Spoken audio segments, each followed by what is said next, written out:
कि यहाँ पे भी जिस तरीके से पूरे देश में और पूरे दुनिया भर में इस वक्त एक बड़ी खबर सामने आ रही है गाजियाबाद से। ये बड़ी खबर है, लोनी बुजुर्ग पिटाई वायरल वीडियो के मामले में ट्विटर का जवाब सामने आया है। इस मामले में वीडियो कॉन्फ्रेंसिंग के जरिए हाजिर हो सकते हैं। ट्विटर इंडिया का कहना है कि इस मामले पर बात नहीं करना चाहते।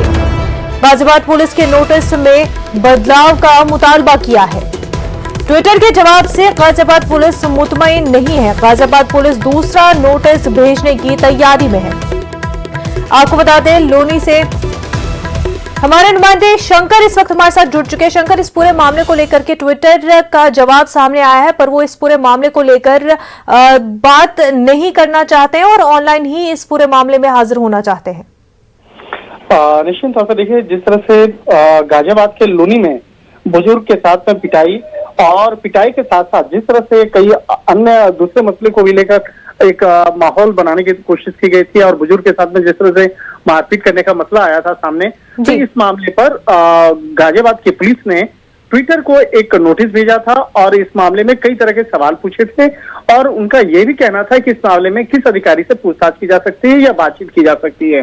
तो इस मामले में ट्विटर के द्वारा एक जो लिखित तौर पर संदेश आया है जिसमें कि कहा गया है कि वो जो उनके अधिकारी हैं वो वीडियो कॉन्फ्रेंसिंग के जरिए उपलब्ध हो सकते हैं और इस मामले में वो बातचीत कर सकते हैं। उसके साथ ही इतना ही ट्विटर के द्वारा ये भी लिखा गया है कि इस मुद्दे को लेकर यानी कि जो वायरल वीडियो के मसले पर बातचीत नहीं करना चाहते हैं। इसके अलावा उन्होंने गाजियाबाद पुलिस के द्वारा भेजे नोटिस में कुछ बदलाव करने को कहा है कि वो जो नोटिस भेजा गया था और उसमें कहा गया है कि उस नोटिस में कुछ चेंज करके कुछ शब्दों का चयन जो है वो उसमें बदलाव किया जाए, उसके बाद पुनः वो नोटिस को भेजा जाए।